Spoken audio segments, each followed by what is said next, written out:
Diru Glacier, located on southwest China's Qinghai-Xizang Plateau, is regarded as the place where the first drop of water of the Yangtze River flows. To safeguard the headwaters, a volunteer team comprising herders from Matri Township in Amdo County has been set up. The team organizes initiatives to clean up riverbeds and discourage illegal activities that harm the local ecosystem.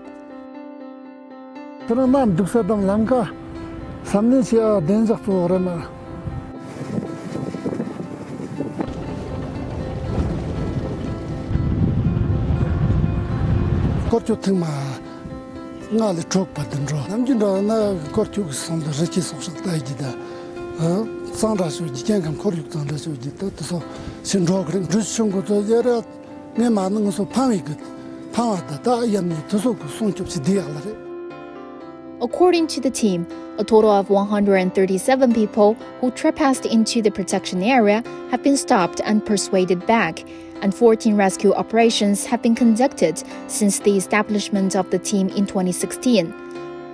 The Yangtze River is China's longest waterway, running more than 6,300 kilometers through 11 provincial-level regions before flowing into the East China Sea.